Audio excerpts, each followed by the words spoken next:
So 2 days harvest చేసిన బెండకాయలతో పచ్చడి చేద్దామని డిసైడ్ చేసుకున్నాను. ఎందుకు పచ్చడి చేస్తున్నానంటే ఫస్ట్ కొన్ని ముదిరిపోయాయన్నమాట. మా హస్బెండ్ కట్ చేసేసి సీడ్స్‌కి పెడదామని ఎండబెట్టడానికి పెట్టారు. నాకైతే మనసు ఒప్పలేదన్నమాట. ఫస్ట్ హార్వెస్ట్ కదా! అలా వదిలేయటం తర్వాతే తీసేద్దాంలే సీడ్స్‌కి అని చెప్పి అనిపించింది. ఇంకా ముదిరినయి అయితే పచ్చడికి కానీ, పులుసుకి కానీ బావుంటుంది కదా! నాకైతే ఇంకా ఆ రోజు పచ్చడి చేయాలనిపించింది. సో ఇంకా పచ్చడి చేద్దామని చెప్పి మంచిగా వాష్ చేసేసి కట్ చేసేసాను. ఇంకా కడాయి పెట్టుకొని ఆయిల్ వేసేసుకొని ఇంకా కట్ చేసిన బెండకాయ ముక్కలన్నీ వేసి మగ్గబెట్టుకున్నానమాట.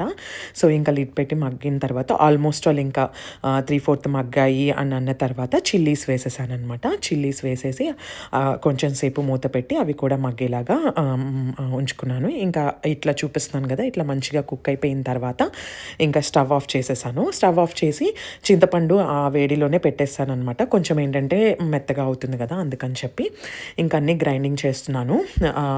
గ్రైండ్ చేసేటప్పుడు garlic, cumin seeds and salt వేస్తానన్నమాట. సో ఇంకా అవన్నీ వేసేసి గ్రైండ్ చేసేసాను.